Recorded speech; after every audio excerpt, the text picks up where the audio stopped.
अस्सलाम वालेकुम जी, मैं हूं नजमुल हसन बाजवा। व्यूअर्स, बहुत दिनों के बाद मैं ये टॉपिक कर रहा हूं कि पाकिस्तान वर्सेस इंडिया, जहां मिलिटरली जो है वो चीज़ें एक दूसरे के खिलाफ हो रही हैं। बड़े अरसे से ये चीज़ें मतलब वो थोड़ी सी डाउन हो गई थी।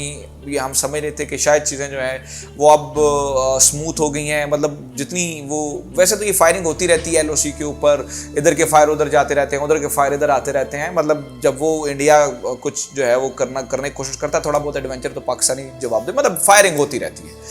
लेकिन इस हैवी लेवल पे फायरिंग है, इस हैवी लेवल पे चीज़ें नहीं हुई थी जो पिछले दिनों से हम देख रहे हैं कि जो बॉर्डर है पाकिस्तान इंडिया का वो बहुत ज़्यादा एक्टिव हो गया है। बहुत सारी चीज़ें ख़राब हो गई हैं और बहुत अरसे के बाद हमें चाइना की एग्रेसिव स्टेटमेंट कश्मीर के मामले पे मिली है, जिसमें उसने डायरेक्टली जो है वो इंडिया को एक बार फिर से थ्रेट किया हो कि आप इस इशू को रिजॉल्व करें।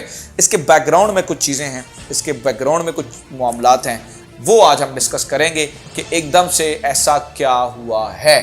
इंडिया के लिए आखिरकार आने वाला वक्त कितना मुश्किल होगा या पाकिस्तान के लिए चीज़ें कितनी ख़राब होंगी, इन दोनों को लेकर आज कुछ हम चीज़ें हैं उन्हें डिस्कस करेंगे। पहले ज़रा आप खबर सुन लें कि वो खबर क्या है।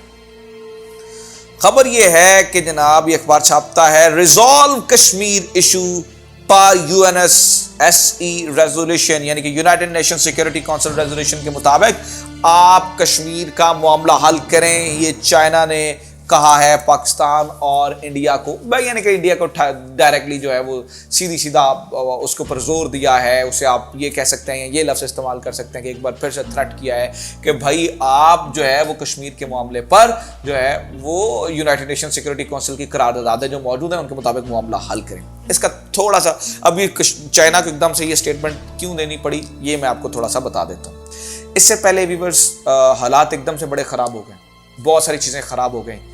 एकदम से जो पाकिस्तान और इंडिया का बॉर्डर है वो बहुत एक्टिव हो गया। एक दिन क्या होता है कि जनाब इंडिया की जानिब से हैवी फायर आते हैं, हैवी शेल आते हैं और पाकिस्तान की पब्लिक के घरों को जो है वो निशाना बनाया जाता है। यहाँ पर पाकिस्तान के घरों को आग लगाई जाती है, आम पब्लिक को मारा जाता है। पाकिस्तान का जरा कितना नुकसान हुआ है ना, मतलब आम लोग किस तरह बेचारे तड़प रहे थे, आम लोगों के घरों को किस तरह से जलाया गया था। पहले आप जरा ये वीडियो देखें, इस वीडियो के बाद मैं आपको बताता हूं कि फिर उसके बाद पाकिस्तान ने क्या किया। Artillery shells have just dropped on a village in Pakistan-administered Kashmir as cross-border fighting intensifies. Pakistan's military says India fired first, forcing it to respond.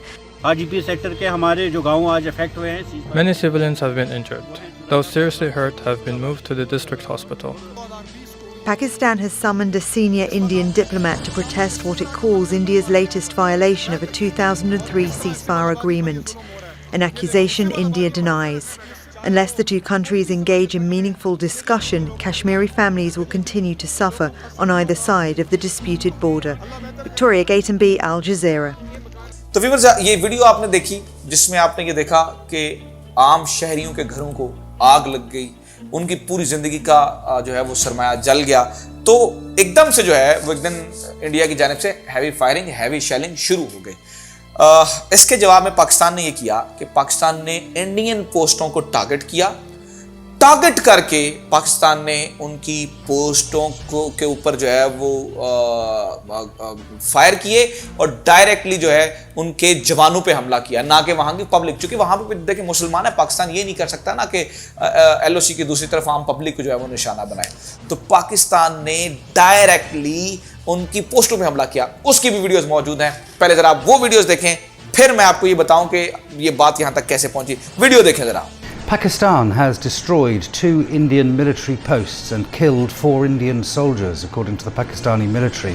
The clash happened right after the country protested against India's violation of a ceasefire. According to the Pakistani Foreign Ministry, 5 Pakistani civilians were killed and the country has asked the UN to mediate. Arch rivals India and Pakistan intermittently exchange fire on the line of control, despite an agreement in 2003 that a ceasefire should be observed along the working boundary. According to Pakistan, this year 18 Pakistani civilians have been killed and 105 injured in the firing by both sides.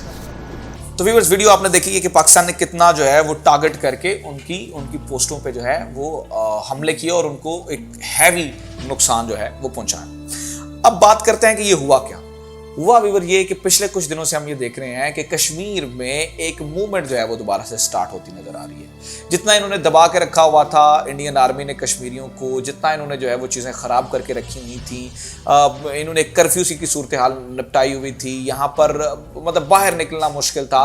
तो जो चीज़ें आसान होती गई, grip थोड़ी सी loose होती गई, जो कि वो ख़राब होना ही था। चूँकि जब आप किसी की ख्वाहिशात से हटकर काम करते हैं, उनके बच्चों पर पैलेट गन्स का इस्तेमाल करते हैं, उनको बुजुर्गों को गोलियाँ मारते हैं, उनको उनकी बहू बेटियों की इज्जतें लूटते हैं, तो फिर वो एक देखें, ये तो स्प्रिंग है, जितना दबाओगे उतना ही फैलेगा, उतना ही झटके से बाहर खुलेगा। तो इन्होंने बहरहाल इसको दबा के रखा हुआ था। अब जो है वो जो ग्रिप लूज हो रही है, तो कश्मीर के मामला जो है वो बड़ा खराब होता जा रहा है। अब लोग वहां पर निकलना शुरू हो गए हैं, नौजवान वहां पर निकल रहे हैं। और उन नौजवानों ने किया क्या है, वो नौजवान बाहर निकलकर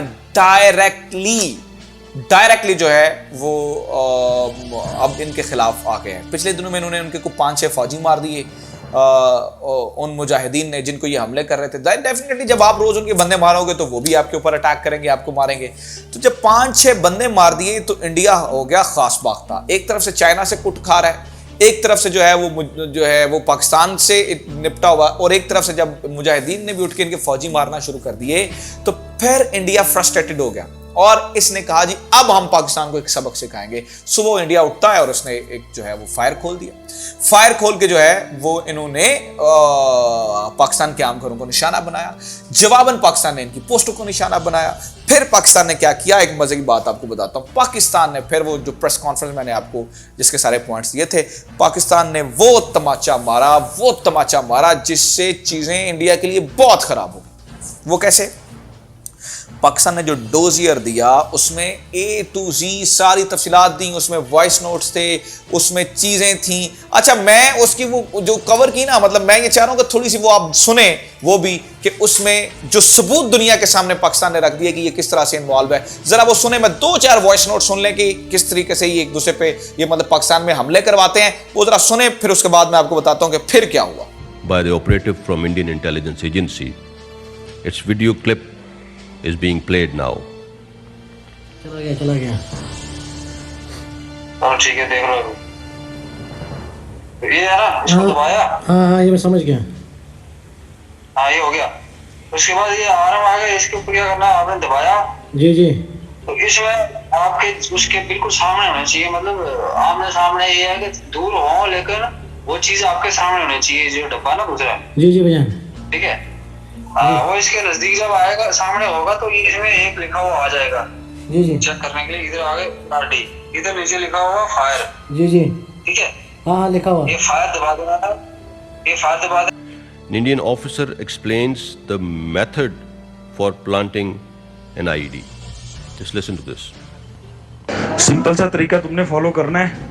जहाँ पहले थोड़ा सा घूम फिर लो, देख लो कौन सी जगह करना चाहते हो, जहाँ तुम जहाँ चीज़ अंदर रखोगे।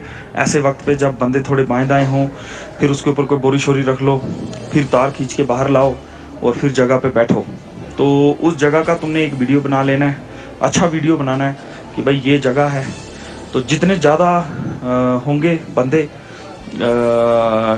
दावत में खाना खाने वाले, उतना तुम्हारा भला होगा। उसी हिसाब से तुम्हारी कीमत आगे बढ़ेगी। ठीक है, और जो वीडियो तुम बना देना, थोड़ा एक ऑडियो बता देना ये जगह है, ये वो है, और उसका व्हाट्सएप का लोकेशन भेज देना, जिससे पता चल जाए कि ये लोकेशन क्या है। तो ऑडियो में भी थोड़ा बता देना ये जगह है, ये जैसे किसी भी जो दोमेल में है या पीर चनासी में है या मुजफ्फराबाद में है या बाएं दाएं कहाँ पे है, जो जगह है उसके बारे में और जो चीज़ है उसके बारे में बोल देना। फिर कार्रवाई से पहले एक आधा छोटा सा वीडियो बना लेना कि मैं पहुंच गया हूं, मैं कार्रवाई करने वाला हूं। तो बाकी कार्रवाई के बाद तो मुझे तो वो कार्रवाई चाहिए जिसकी खबर मुझे खबरों से सुनाई दे, टीवी से सुनाई दे, इंटरनेट से सुनाई दे, अखबारों से सुनाई दे। अगर कुछ गलत होता है तो अगर मेरे रास्ते से छूटे तो फिर किसी और के रास्ते में भी नहीं आ पाओगे, इस बात की मैं तुम्हें गारंटी दे सकता हूँ। RAW has also been attempting to establish a network of target killing of important personalities for a reward ranging between rupees 50 to 80 million. 5 crore एक फ्लैट और सारा आने जाने का खर्चा। ठीक है, सही है। ये तो आपके साथ रहता तो उसका क्या होगा एडवांस का? एडवांस 10 लाख। ये आप अपने आप देखो कि आपने हमें फिदाइन से करवाना है या वैसे कोई शूटर वूटर अगर आपके पास है तो। लाहौर का टारगेट है, बड़ा आदमी है, हाई सिक्योरिटी में होगा। अगर आपका बंदा उसको कर सकता है तो मेरी तरफ से 50 लाख आपको जो है काम होने पर मैं आपको पाकिस्तानी दे दूंगा। आप उससे पूछ लो, फिर एक बार मेरे को बता दो, करना जल्दी पड़ेगा उसको। In this case, raw officer Brigadier Munij, which is again his code name is MG, has transferred rupees 1.8 million to the account of an individual being motivated to undertake target killings. Money was transferred from a bank of a third country.